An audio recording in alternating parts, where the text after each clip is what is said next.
dead and make the suburbs scream. We can be whoever we want to be. This night can only get better. Let's stay up late watching horror movies. Just remember Freddy's only in dreams. Stay close and we can both avoid the creeps. This night is only getting better. Can we make this last forever? Pumpkin smile while we're near together. Just make a promise that you'll never break. If I'm in your house, you'll be my vampire. Candy corn and witchy treats. I'll trade your Kit Kat for receipts. You give me the sugar rush of my dreams. My tooth is only getting sweeter. I've got a Dracula kid for you and me to lay on the roof and watch the moon rising. As the bats screech above us and the wolves howl out, we'll know this night can't get any better.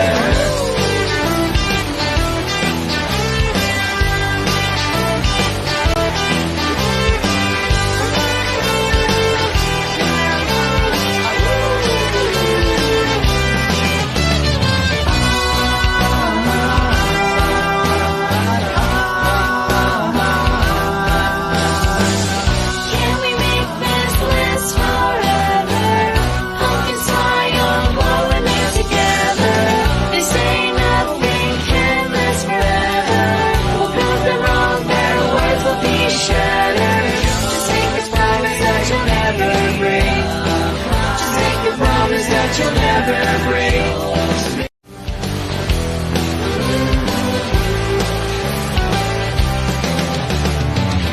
Come and dance with me this Halloween.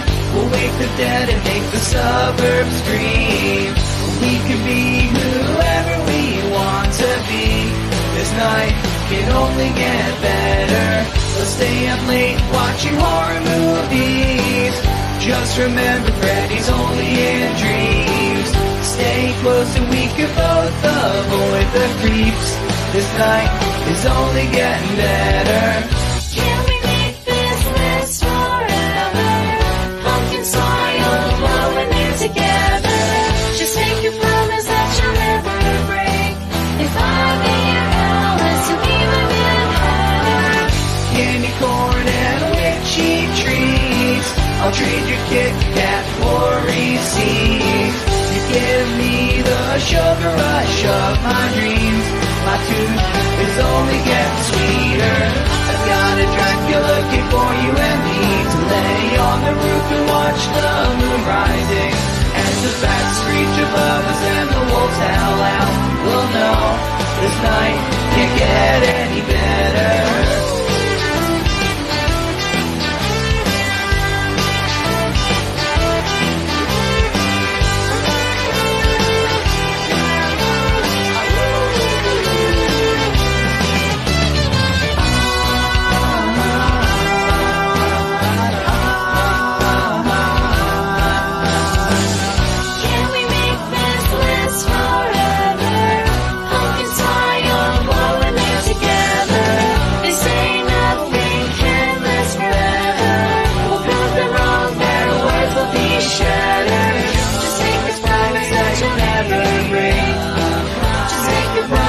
You'll never break.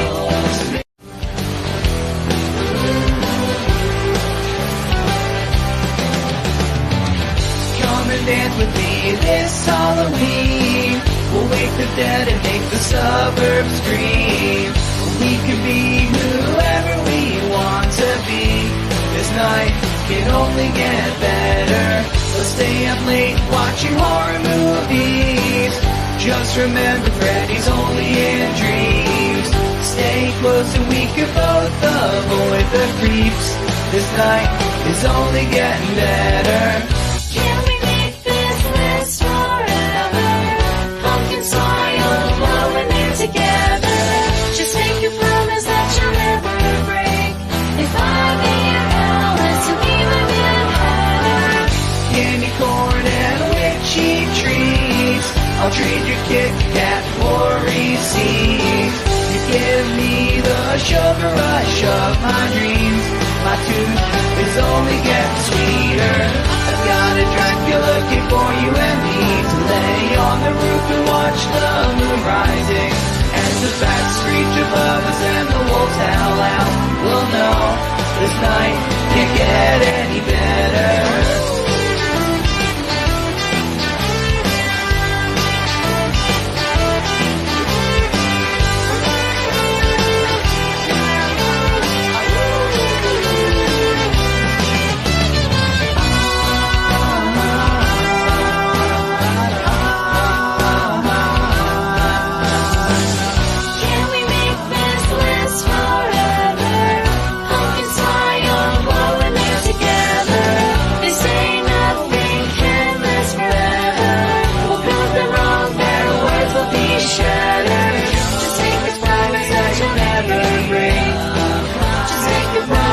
You'll never break.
Hi, everybody. Can you hear me okay?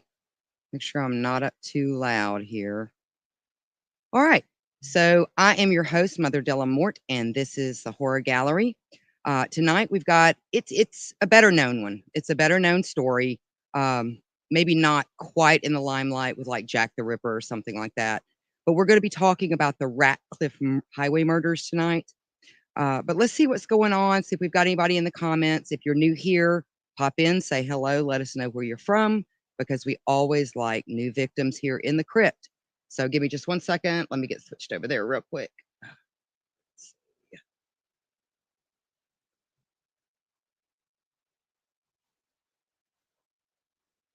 Here. All right. So it looks like we have somebody over there on Twitch. So hello, somebody over there on Twitch. We're going to go ahead and we're going to get started. So go ahead and share out. This is the best way to support your streamers, is just by sharing, and it is free. If you want to know about any of the other things or platforms that we're on, things that we offer, you can see all of our information up in the description of this live stream. So it looks like we have Kisa in the house, and she says, hello, Odd Mama, loud and clear. Well, I'm glad. Thank you. Hey, Kisa, we missed you last time. I hope you were doing well. But we are going to go ahead and get started. I don't have a whole lot of housekeeping to do tonight, other than we will be doing, I do believe, though, You Can't Sit With Us podcast tomorrow night. We had some things come up, so we weren't able to do it Thursday. And then, of course, on Sunday, you're going to have Roots Bleed Red at their new time for Eating Sunday. So, yeah. So, anyway, so we're going to get to the Ratcliff Highway Murders. Again, this is a little bit more better known, so some of you guys may have heard about it. So, in the early 19th century, London was a city of stark contrast, where the opulence of the Regency era rubbed shoulders with the dire poverty of its underbelly.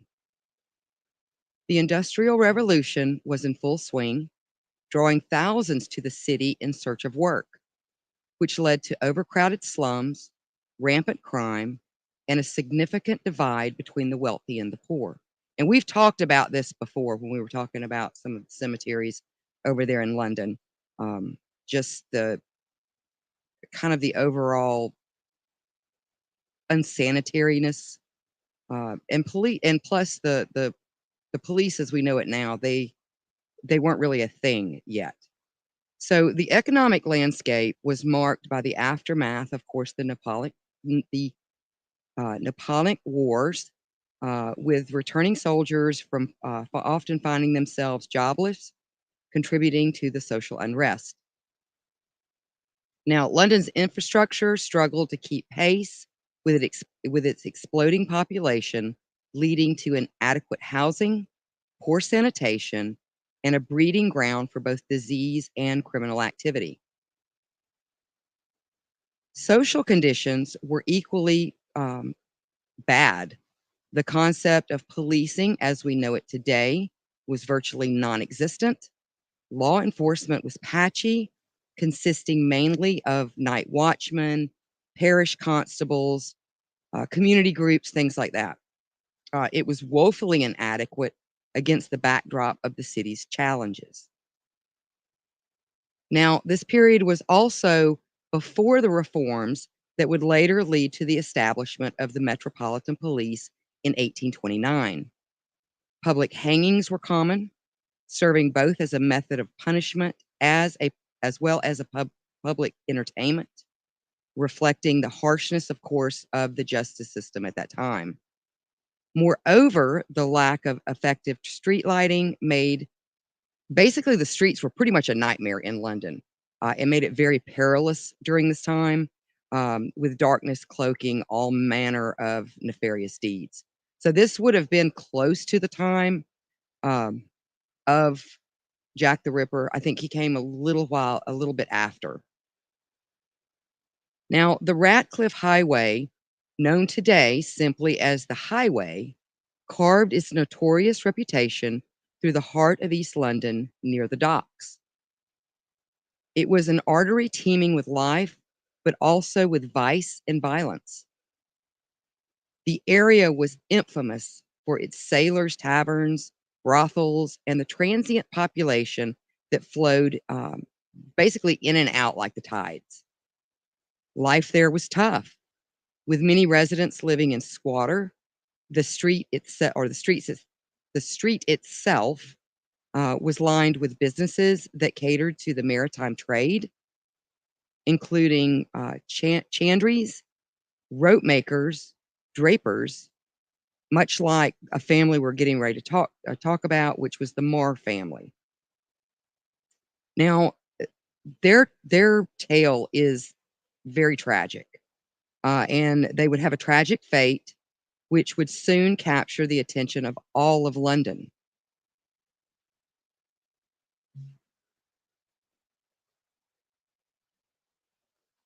So,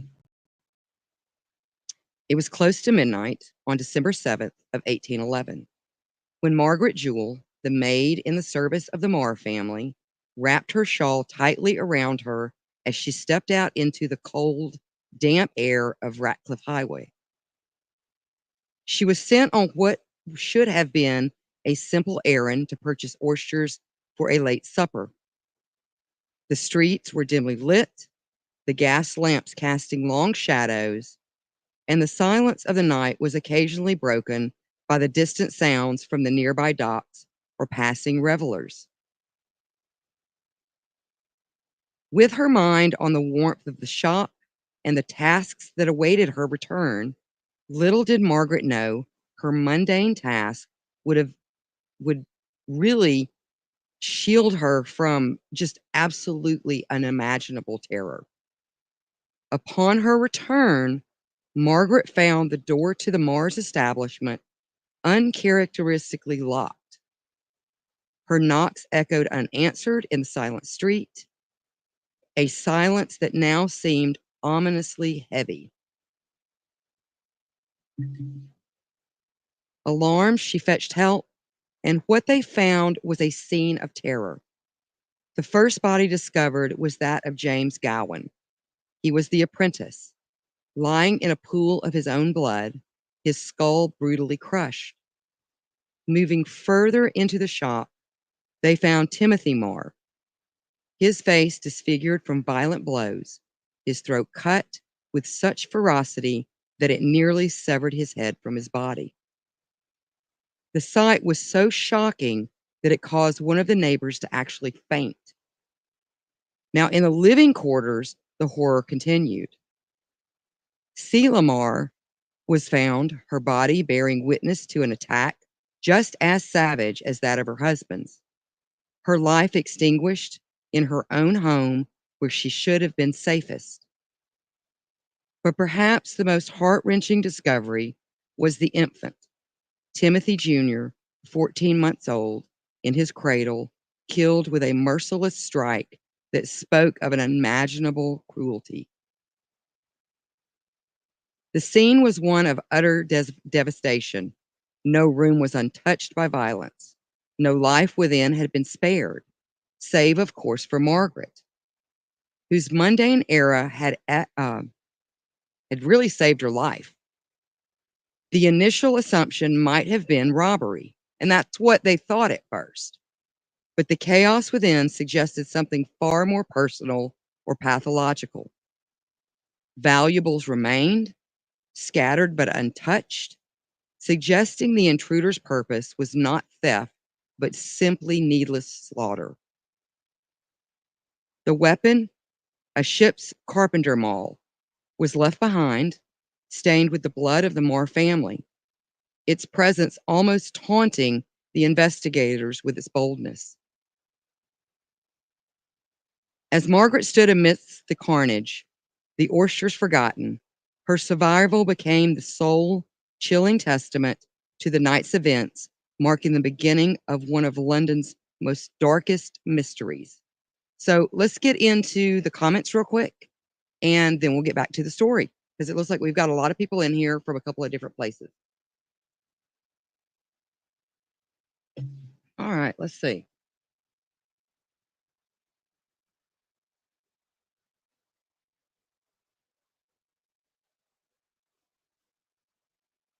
All right. So Henry says, hello. Well, hello, Henry. We are so glad to have you here. I hope you enjoy this story.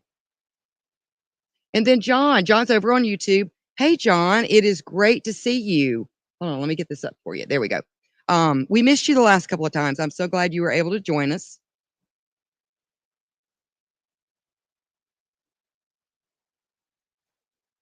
And then Kisa says she's doing well. We are so glad.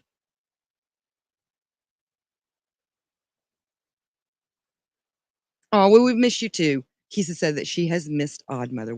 I have missed you as well. And let's see.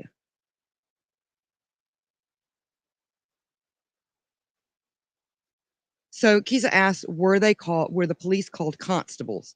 I do believe that they were. Yes. I know different regions have different names, but I do believe that's what they would have been called. And then Prometheus Gaming sends waves. Hello.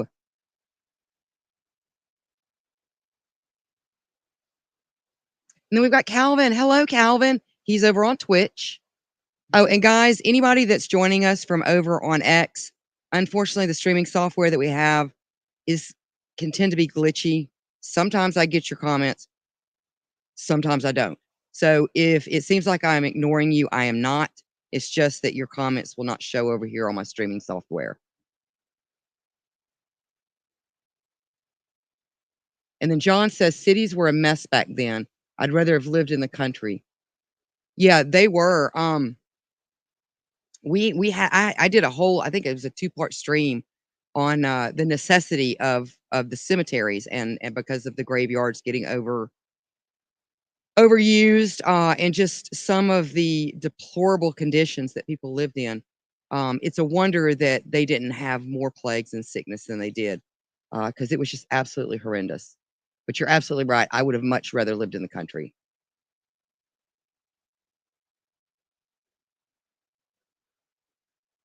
And then Kisa says, yeah, poor baby. Hold on. There we go. Yeah, it was a tragedy. It really was. It's kind of hard to wrap your mind around such violence. You know what I'm saying? So,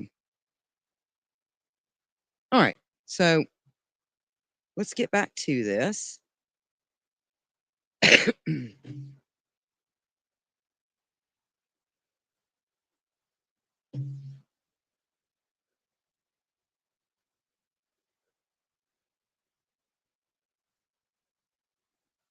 right, so the brutal slaying of the Moore family sent shockwaves through London, igniting a widespread panic that was palpable across the city.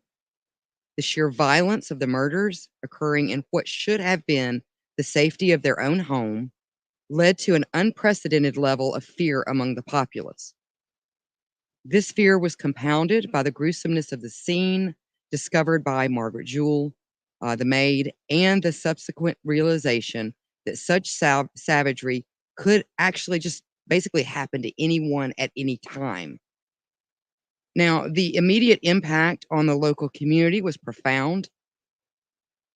Ratcliff Highway, known for its tough and rough edges, became a focal point of terror and fascination.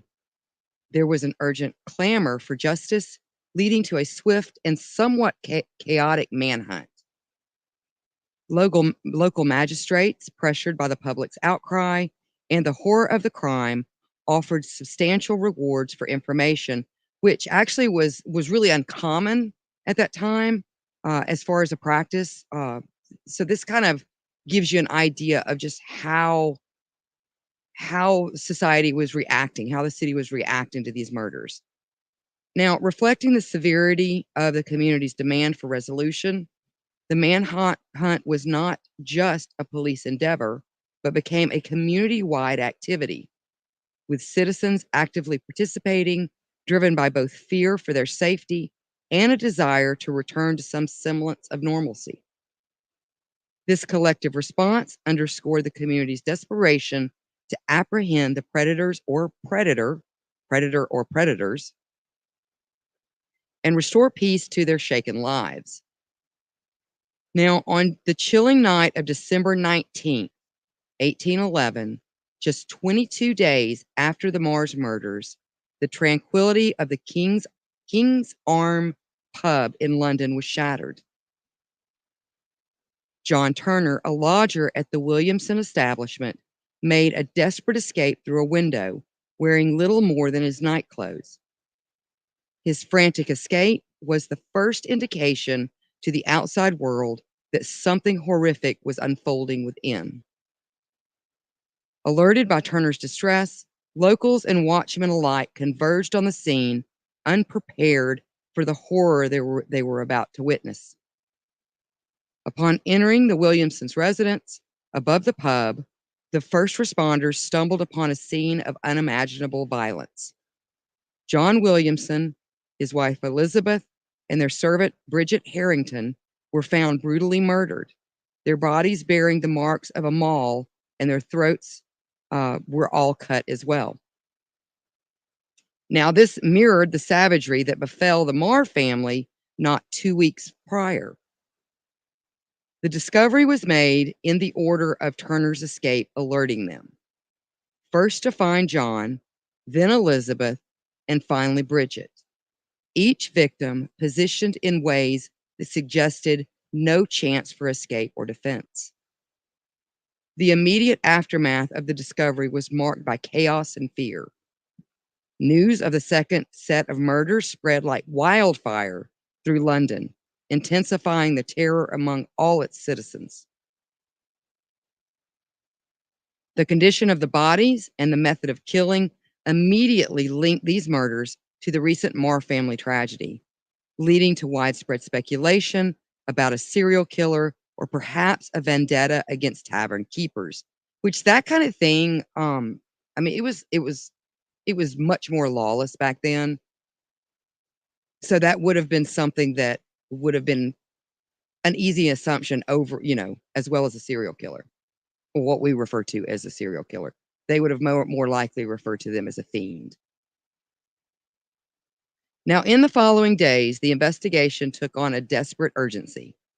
The connection between the crimes, made it evident by the murder weapon and the modus operandi, led to a frenzied search for the perpetrator.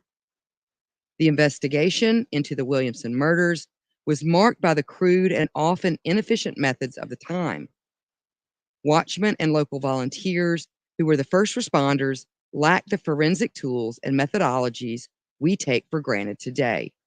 And actually, it was not uncommon for just processions of looky-loos to come in almost directly after a crime just to say they could see what happened, which would absolutely destroy any type of footprints or anything like that. It was very common for people to take things as souvenirs, things along those lines. So it was a lot different than it is today. Now, the primary approach was to gather eyewitness accounts like that of John Turner, and to physically search for the suspect based on the very basic descriptions that they usually had. The concept of preserving a crime scene or collecting evidence in a systematic way was largely absent. Instead, the community relied heavily on direct observation, immediate physical evidence like the murder weapon, and the hope of catching the perpetrator in the act or through public denunciations. This led to numerous false leads, rampant speculation, and the wrongful accusation of several individuals, which only added to the public's anxiety. Now, in the days following the Williamson's murders, the Thames River Police heightened their patrol along the river. Suspecting that the perpetrator might would attempt to escape via the waterway or might be involved in other criminal activities there. Because usually the docks were pretty rough. The areas around were rough enough, but the docks were definitely a rough place to be.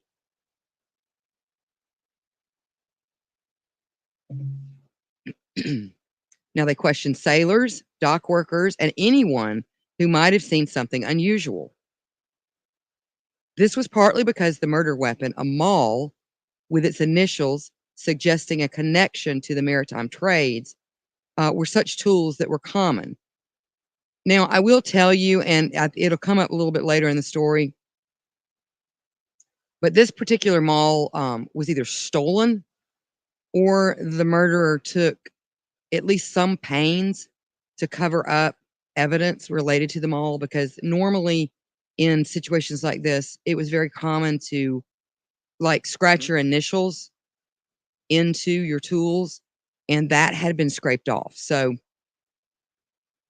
it had either been stolen prior or they did take some pains to hide the identity of who owned that maul.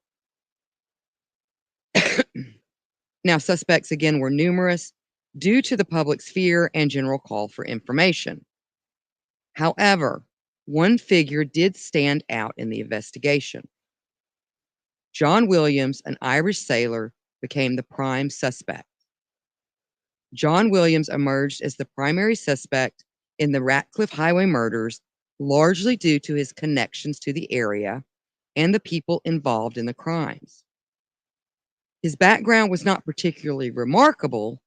Like many, he lived a life interspersed with periods at sea and time spent in lodging houses when he was ashore. What drew the attention to Williams was his acquaintances with some of the victims and his residence in the Pear Tree, which was a lodging house not far from both murders. His familiarity with maritime tools, including the maul used in the murders, which was later found to have been tampered with to obscure its origins, further impacted him.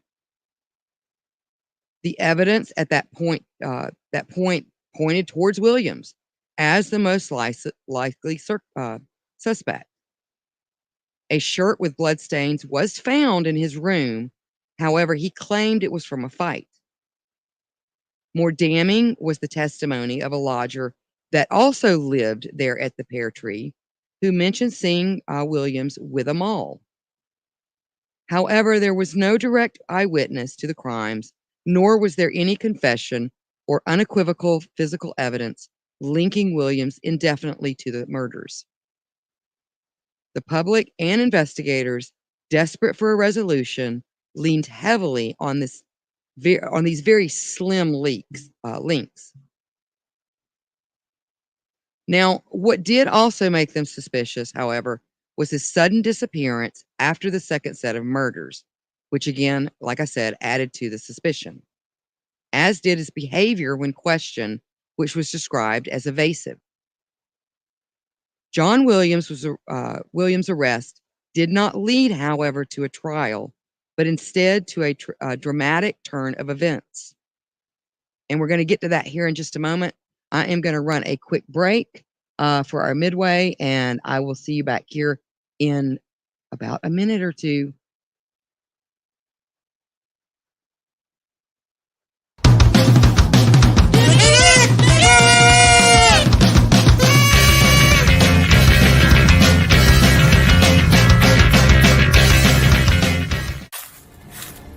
This fall, prepare to enter a realm of terror. This forest is creepy. I'm scared.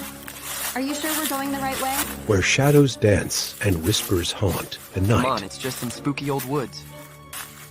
Did you hear about what happened to those kids last year? Let's not talk about that. It creeps me out. But once you enter, there's no turning back.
On behalf of our wonderful residents and the Pickwich Chamber of Commerce, welcome to Pickwich, Ohio.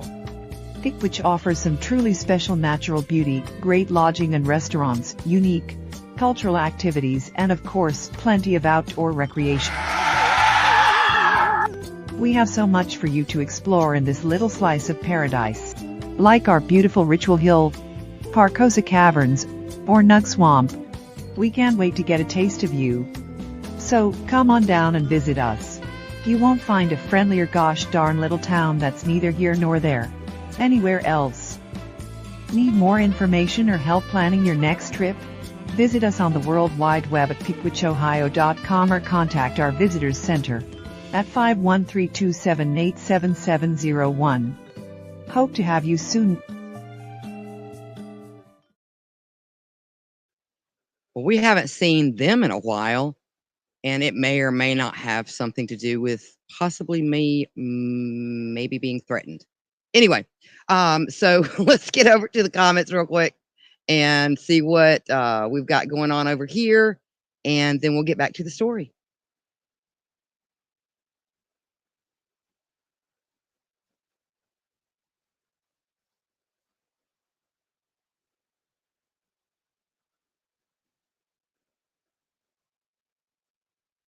All right, so John says that they were surprised that they didn't immediately, if I'm reading it right, John, immediately suspect Margaret. You got to remember the time Lizzie Borden, I don't believe, had happened yet, and she pretty much got away with it. So if she in fact did murder her family, and just because they, in a lot of instances, didn't think that women could be quite as brutal. Plus, it could have a lot to do with these were probably very large and tough men. But yeah, that would have been someone they would have looked at nowadays for sure.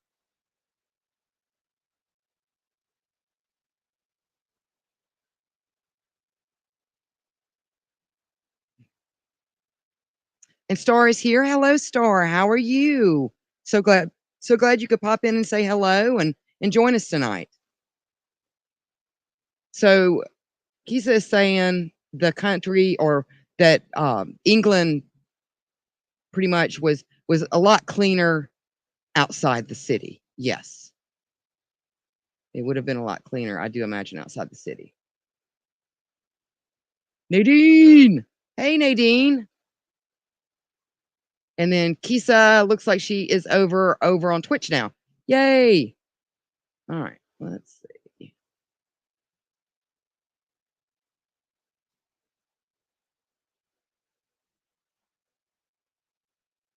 So John says, yeah, they didn't have any fingerprinting, and it's really funny if you follow some of like the development of like Scotland Yard and a lot of the forensic things that we use now.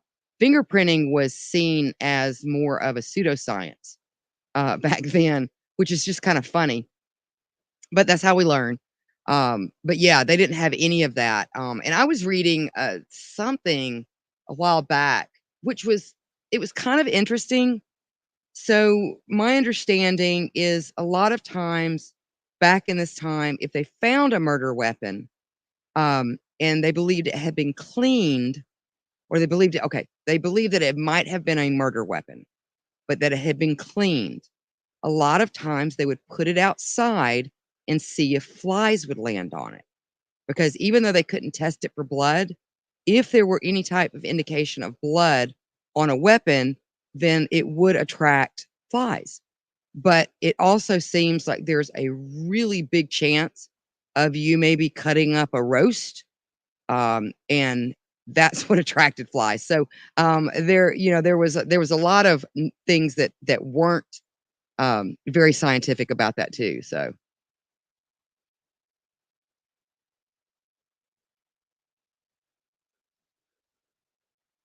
oh my goodness. So Nadine said she went through 4 haunted houses and a maze tonight.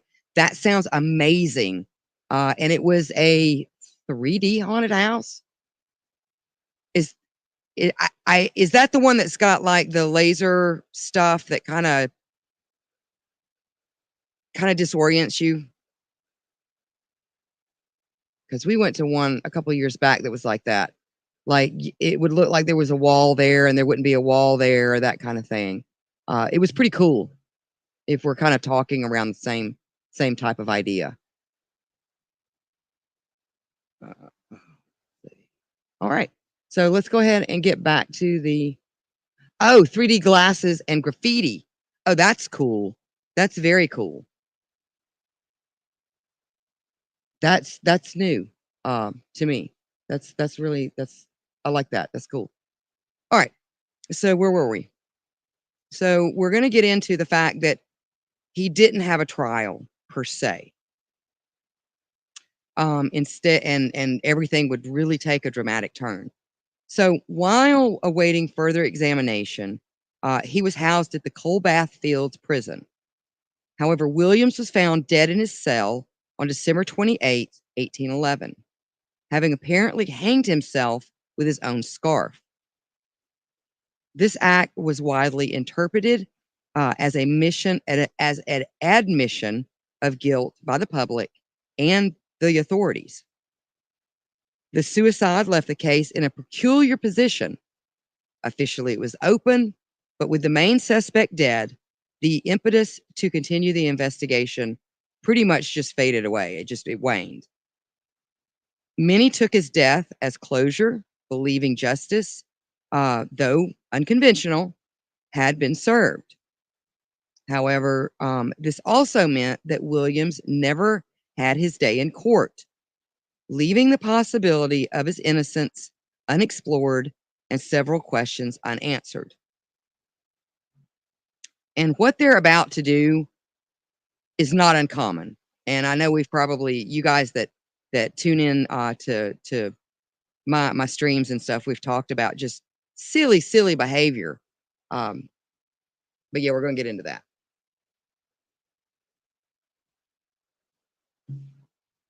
So in the wake of John's suicide, the authorities and the public sought closure in the manner that was both macabre and reflective of the times.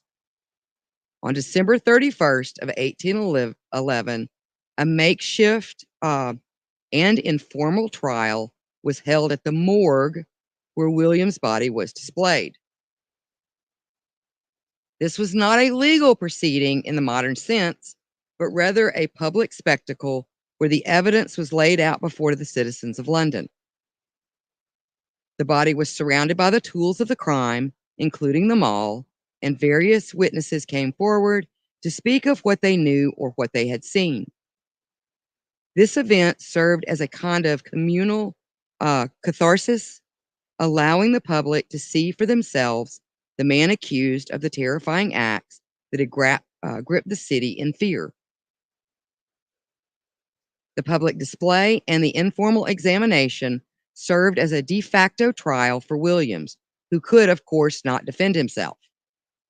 The citizens, many of whom who were still reeling from the shock of the murders, participated in this process with both a mix of fascination and horror. The display was intended to both condemn Williams as well as to reassure the public that the threat had been contained, though in an unconventional manner. But it was fairly conventional for the time. Following the public viewing, the treatment of Williams' body took on an even more peculiar and symbolic turn. In accordance with the customs of the time regarding suicides, particularly those suspected of heinous crimes, Williams was not given a conventional burial. Instead, his body was subject to a ritual meant to ensure the spirit of the deceased could not return to haunt the living. On January 1st of 1812, his body was paraded through the streets of London in an open cart, a final act of public shaming. The procession ended at a crossroads near the scene of the crimes, where Williams was buried with a stake driven through his heart. I will also tell you that the grave was intentionally shallow. It was only about 4 feet deep, and it was intentionally small so that his corpse would not be comfortable. Now, people today would know this crossroads as the junction of Cable Street and Cannon Street in Spitalfield, London. I will tell you, though, that William's body was exhumed 100 years later when a water main was installed on Cable Street. However, his skull was kept for many years as a curiosity behind the bar in the public house at the crossroads. So yeah, that one went a little quick tonight, but I hope you like the story. Like I said, it was a little bit better known, but it's one I've been wanting to cover for a while. And I would actually like to go back over Jack the Ripper. I did him years ago, and I would like to eventually go back and revisit that. But that's, like I said, I don't like doing the well-known ones as much as I like to do the obscure ones. But we do like to pepper them in a little bit. So yeah, that is it. I hope you guys enjoyed it. Let's get over to the comments real quick and see what's going on.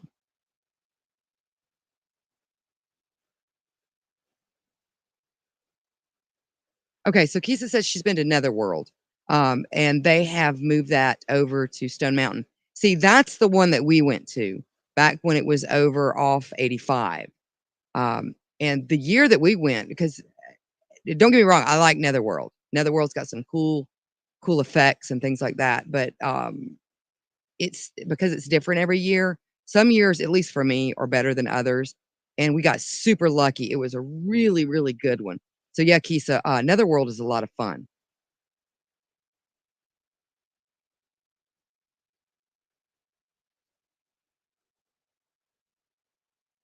Exactly. So John says they kept his skull behind the bar. A toast to John. Was it John or Jack? A toast to Jack. Yeah, it would have been a toast to Jack.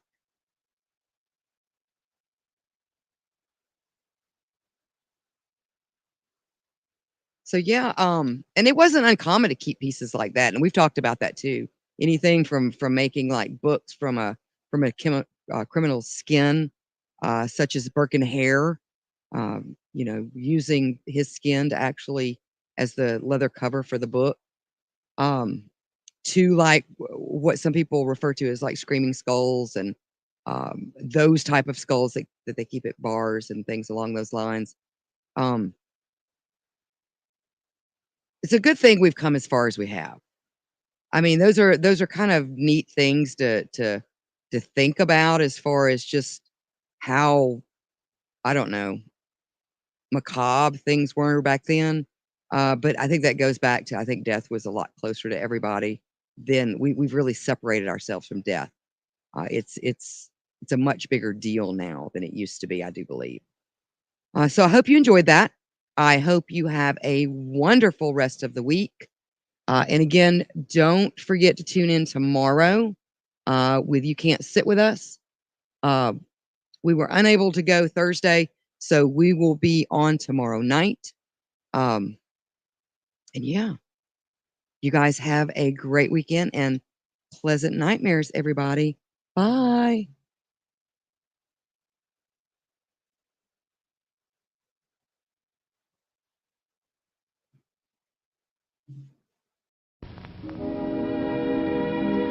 And now, folks, it's time to say goodnight. We sincerely appreciate your patronage and hope we've succeeded in bringing you an enjoyable evening of entertainment. Please drive home carefully and come back again soon. Good night.